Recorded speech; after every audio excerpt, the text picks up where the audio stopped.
very good morning to everyone. This is A. Shubhangi Rao, working as an assistant professor in Department of Electrical and Electronics Engineering in MLR Institute of Technology. In today's session, we are going to discuss about uniform plane wave in perfect dielectric and in lossy dielectric. So let's start. First, we will discuss about uniform plane wave in perfect dielectric, right?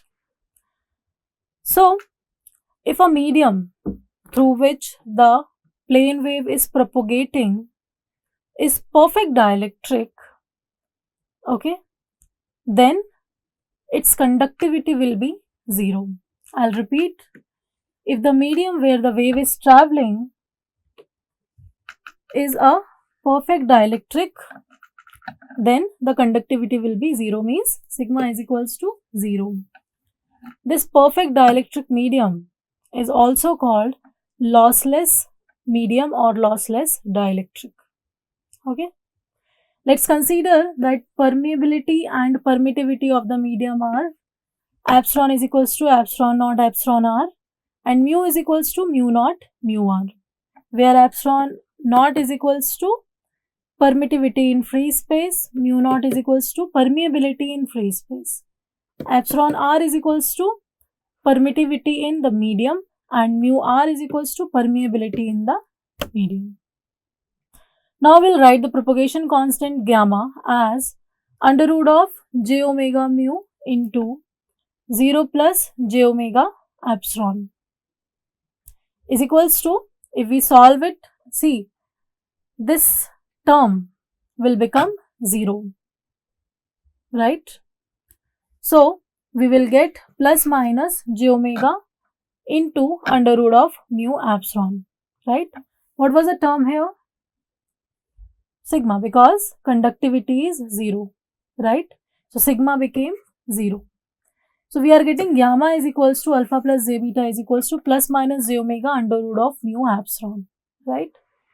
So with this equation, it is very clear that propagation constant is purely imaginary, because we are getting the term in terms of j, right? The meaning of this is that in a perfect dielectric medium, the attenuation constant is 0. That means there is no distortion in the amplitude, there is no reduction in the amplitude. That means attenuation is 0. So attenuation constant is 0. Now as we have got only imaginary term, beta will have to select a value of beta, because we have two values here, plus and minus. So we need to select one value. So we are going to select a value of beta which is giving propagation of wave in positive z direction, means we are selecting positive term. So we get beta is equals to omega under root of mu epsilon, right? So alpha is 0, beta is equals to omega into mu epsilon, right? Now we will find out eta. Eta is equals to under root of j omega mu upon sigma plus j omega epsilon. This sigma has become 0. So we are getting under root of mu upon epsilon ohms. That is intrinsic impedance, right? So here if we notice, this intrinsic impedance does not have any j term. That means this is real part, okay? The meaning of it is, real part means we are getting alpha, we are not getting beta, means beta is equals to 0. The meaning of this is phase angle of intrinsic impedance is 0, right? But the meaning of this is, again, this shows the phase difference between E and H. So as beta is equals to 0, means we can say that there is a 0 angular difference or 0 phase difference between E and H, okay? In other words, we can say as a conclusion that a perfect dielectric, for a perfect dielectric, both E and E will be in the same phase as beta is equals to 0. Phase constant is 0, right? So let's conclude it once again. For a perfect dielectric medium, as sigma is equals to 0, that means alpha is equals to 0. That means a perfect dielectric medium is called lossless dielectric, means no loss is there. Velocity we can find as omega upon beta or 1 upon under root of mu epsilon, right?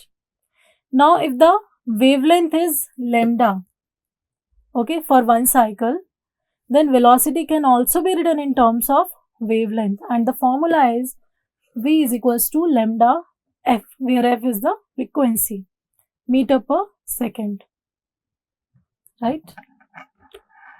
So this was about uniform plane wave in perfect dielectric.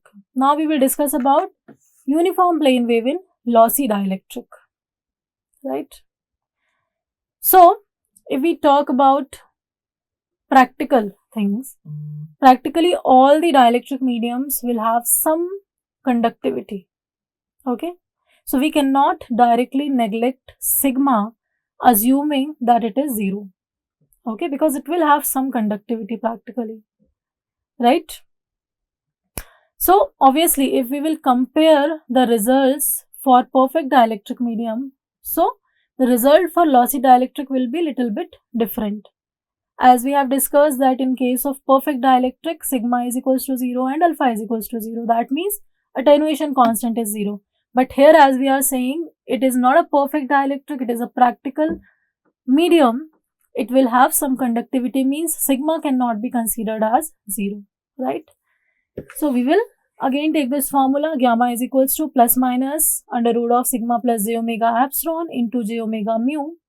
We are going to rearrange this term. We will take j omega epsilon common from this, and this formula becomes gamma is equals to under root of j omega epsilon into 1 plus sigma upon j omega epsilon into j omega mu. Now if we see gamma is equals to alpha plus j beta, let's see what is alpha, what is beta. So we are getting alpha plus j beta is equals to j omega into under root of mu epsilon under root of 1 minus j sigma upon mu epsilon, omega epsilon. From this equation, it is very clear that sigma is not 0. That means, right, the intrinsic impedance will also become a complex quantity, and it can also be written as eta is equals to under root of j omega mu upon sigma plus j omega epsilon. And in polar form, it can be written as mod eta into with the angle theta, and the unit is ohms, right? So on further solving, what we can say as beta is not 0 because some phase will be there. If you notice in perfect dielectric, for intrinsic impedance, phase was 0. So we were considering E and H are in same phase because there is no phase difference. But here, because we are getting beta also, we can say that in lossy dielectric, electric and magnetic fields are not in time phase, right?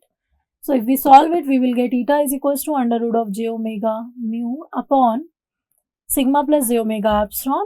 Again, we take j omega epsilon constant and common, and we get the formula under root of j omega mu upon j omega epsilon 1 plus sigma upon j omega epsilon. When we further solve it, this j omega term will get cancelled, and we get eta is equals to under root of mu upon epsilon into 1 upon under root of 1 minus j sigma upon omega epsilon, as we have kept j in numerator.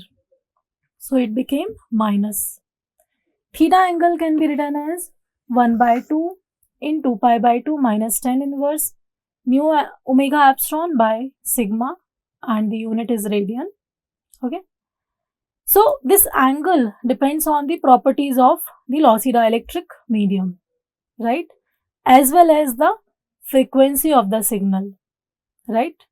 It depends on the properties of lossy dielectric medium as well as the frequency of the signal, as omega is there. As we know, omega is equals to 2 pi f. So it depends on the frequency also. So we can say for low frequency signal, omega will be very small. Omega will be very small. So we can say it is almost equals to pi by 4 means 45 degrees. Right? For very high frequency, the theta will be almost 0. Means for low frequency it is pi by 4 almost, and for high frequency it is 0. Means we can say it ranges between 0 to pi by 4. Right? So this was about perfect dielectric and lossy dielectric medium. I hope this is going to be helpful to you. Thank you so much.